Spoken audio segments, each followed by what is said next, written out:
All right, y'all. You ask and I deliver. I deliver.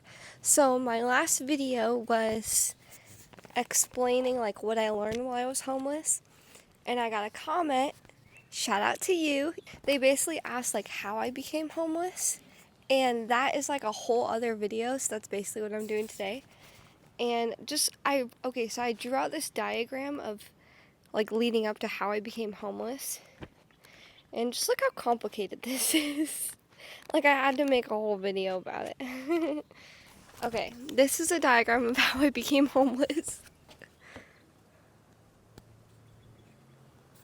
It's a lot.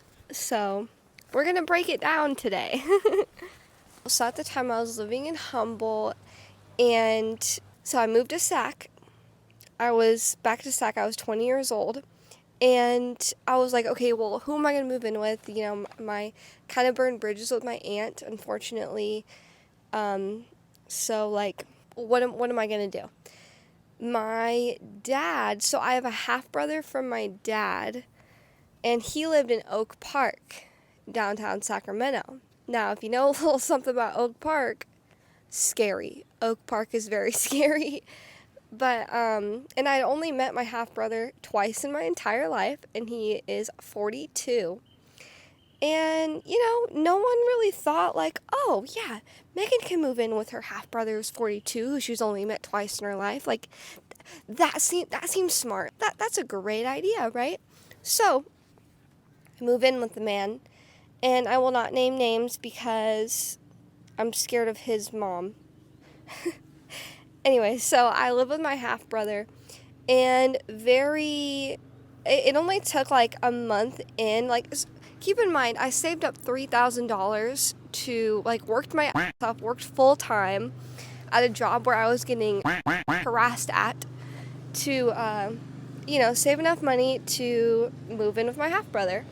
And I was super excited. At first, it was super chill. Quickly, I began to realize that he was eating my groceries. He was stealing money from me. He was trying to manipulate money out of me. He was stealing weed from me out of my room.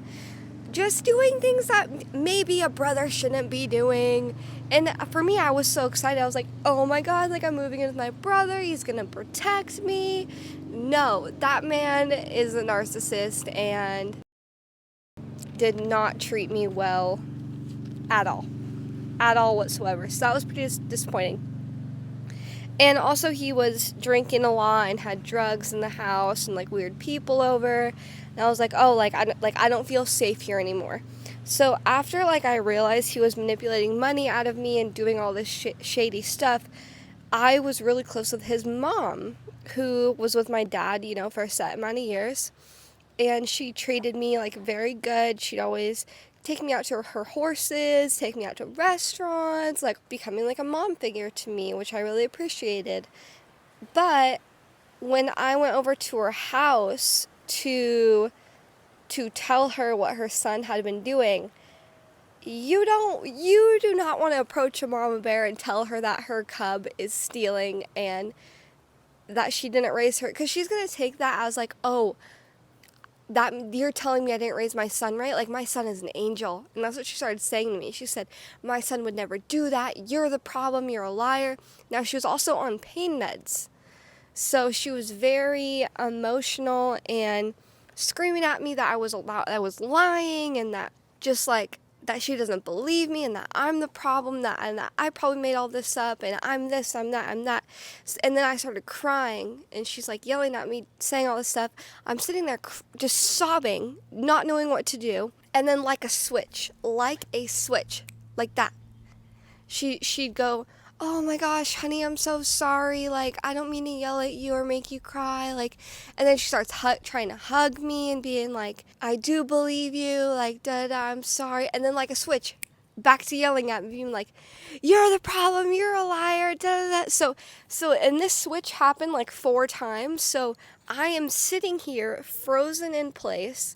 I was just frozen. So I'm just like sitting there taking it, super confused because she keeps going back and forth. Like the 4th time she's screaming at me and stuff, I like look across the room and see my purse and my car keys, and I run over to my purse and my car keys. I run out the door and I drive away as fast as I possibly could.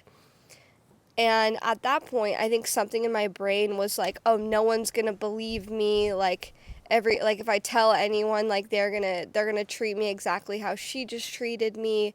Like no one's gonna believe me. I'm on my own now. I have nowhere to go and I'm on my own. So I went to my brother's house, and my half brother's house, and I grabbed as much stuff as I could fit into my car. And he wasn't home at the time, which was good.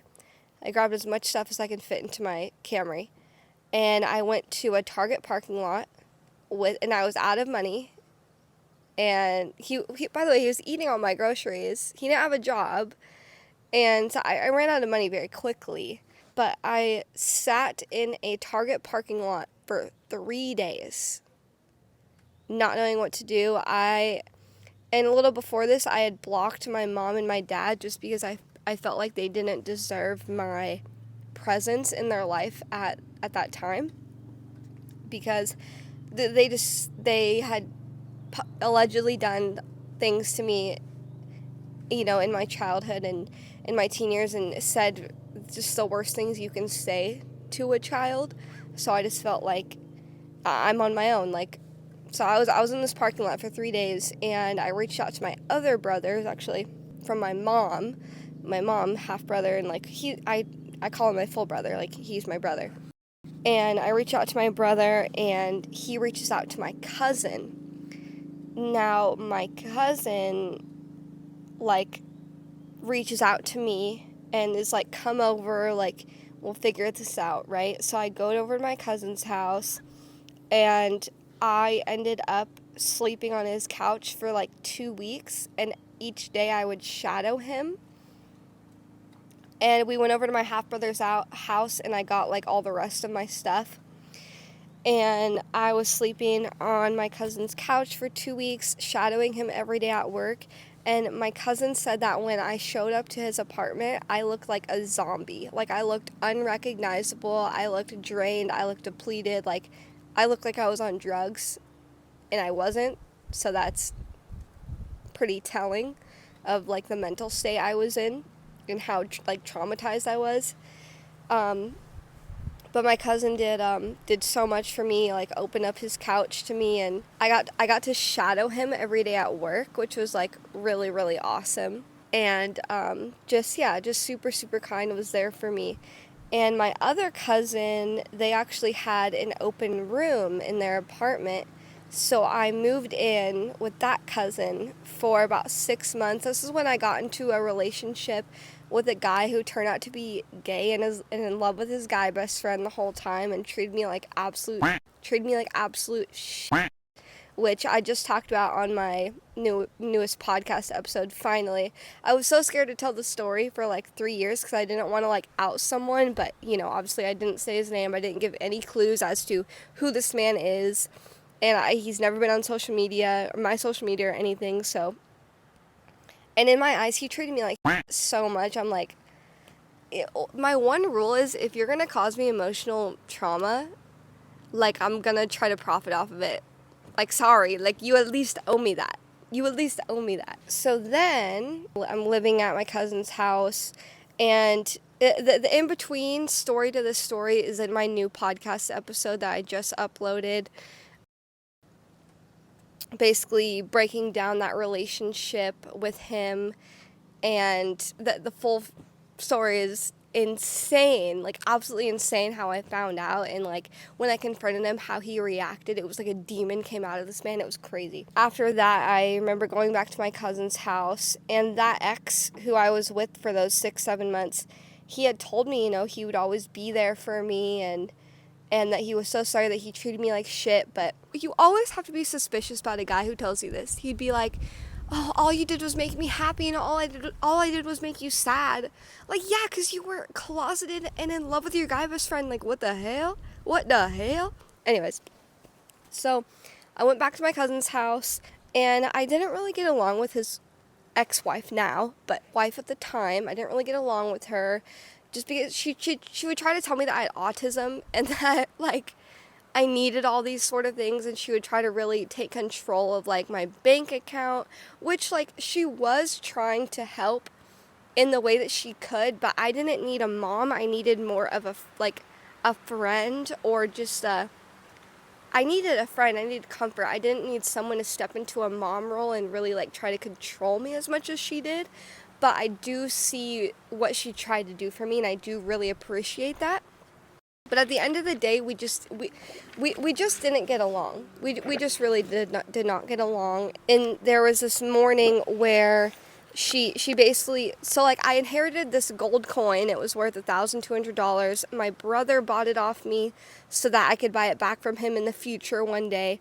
And we worked at a deal where I would use that money for my podcast. I would use that money to finally make what I want to do for my life happen. So we agreed on that, and she did not like that I was spending my money on that. She did not like that I wasn't saving my money in the ways that she would, attacking me in this way, like verbally, and just being like, I just don't understand like what you're doing, like you need to not do that. And at that point, I did not feel safe there anymore. And we got into it. My guy cousin, he was out of the house. He always made me feel safe and comfortable, but she was just kind of horrible to me. And I remember I was just crying, and I was packing up as much bags as I could get in like 10 minutes. And she just yelling at me, and I was not saying one word. And just for 15 minutes, she was just going off on me, and just saying all this stuff that I'm doing wrong, and like just trying to control me and belittle me. And it was just really, really weird. It was just very weird, and I didn't feel safe there. I didn't feel safe there anymore. So I started walking to the front door, and I remember she stood in front of the front door, and she's like, "You're not leaving." And I was just like, please let me leave. Like, please step aside. Like, I'm begging you, please just let me leave. Because I didn't feel safe there anymore. And like, why are you standing in front of the door? Like, that's so scary and horrible. It was honestly really traumatic. So at that point, I got in my car, and I was like, well, no one's going to believe me now. Everyone's going to listen to her side of the story, and she's probably going to twist it around and, make it to where I look. Because I had left so many different family members. Places, from my aunt's house to my brother's house to my other cousin's house to my new cousin's house. But way before all of that, I left my dad's house. I left my mom's house because it was traumatic. My mom's house was horrible. She's an alcoholic and a drug addict, and her boyfriend lived with her, and her boyfriend's son, who was on meth and would say really weird things to me. So, like, I grew up not feeling safe in an environment. So when I don't feel safe somewhere, I will leave. I have to. I can't sit in it, because my fight or flight instinct kicks in, and I need to leave if I feel unsafe and I feel like I'm in danger. It's like, danger, Will Robinson, and I need to dip out of there. I need to go so far away. So that's what I did, and I didn't have anywhere to go. So I went to the nearest parking lot, and it was a park called Railhead Park, and this was like near the morning, so it wasn't even noon, and I was like, fuck, what am I gonna do? And this would always happen to me. I'd always have to leave somewhere that wasn't safe, and I'd just be sitting in my car with all of my things, I'd be like, well, shit, what am I gonna do now? Like, I'd always end up in my car with all of my belongings, being like, shit, I have nowhere to go. Right? So I'm at this park, and that's when I made my very first video in my documentary, where I recorded my whole experience being homeless and living in my car. That's when I made that first video. I was in that park, and I was like, I don't know what to do. It sucks when, like, what are you supposed to do when you have nowhere to go? It's the worst feeling in the world. And I felt so alone. I felt like the only person on the planet. And I was like, oh, I'll just text my ex-boyfriend, because he still has love for me. We only broke up a couple of days ago, and like, even though he treated me like shit, he apologized, and I still have love for this person, so obviously they'll still have love for me. Boy, was I wrong. To my astonishment, I left this man so many voicemails, so many texts explaining what happened, and keep in mind that I was still texting him and being very supportive and being very there for him after he had go watch the whole story on my last podcast episode. This will make so much more sense. But he basically exploded on me in a rage when I confronted him that he was in love with his guy best friend, and started projectile vomiting on the walls, screaming at me that I'm gay. And then started ripping his mattress off of his bed frame, hitting his head on the walls, vomiting, and blah, just freaking out, right? And then saying that he was going to hurt himself if I left. And I was so supportive and helped him through that, you know? And he thanked me so much for it, said that he told me that he wasn't gonna get with another girl because he didn't want to hurt her. You know, he didn't want to keep hurting girls like he hurt me and treated me like shit, to be honest with you. And I'm leaving him all these voicemails and texts, and I'm like, I've spent 8 hours in this parking lot, no food, no water, $60 in my bank account. So I was like, all right, I'm just going to drive to his house. He must not be on his phone or something. So I drive 40 minutes to his apartment, and I see his car. Is parked there and everything. So I park, and I go walk up the stairs, go to his door, and I hear him, so I knock on the door, and I hear him laughing. And then I hear a girl's voice laughing. And I'm like, that's a little weird, maybe it's his cousin, and maybe they didn't hear me. They must have not have heard me knock. Let me knock again. So I knock again. And then I hear him laughing and the girl laughing again. And then I hear a door close. His bedroom door. So they literally went into his bedroom, shut the door. He knew I was at the door, and he saw my voicemails and text messages and was laughing at me because I didn't have anywhere to go and I was now homeless. So that was so fun. I remember I started shaking with anger. I kicked the door like that was going to do anything, but it felt good. And then I started crying. I still, that moment, I felt so f***ing betrayed, because it's how are you going to treat me like shit our whole relationship? And I helped you through your darkest times. This man wouldn't eat unless I made him food. This man wouldn't shower unless I showered with him. This man would not do his homework, so I had to do his homework for him, his college homework. Right? And you could just, it's crazy how you could love someone so much and put so much love into them and be there for them at their darkest times just for them to not care about you when you have nowhere to go. That was probably one of the worst feelings I've ever felt. And so I go in my car, and thus starting my homeless journey.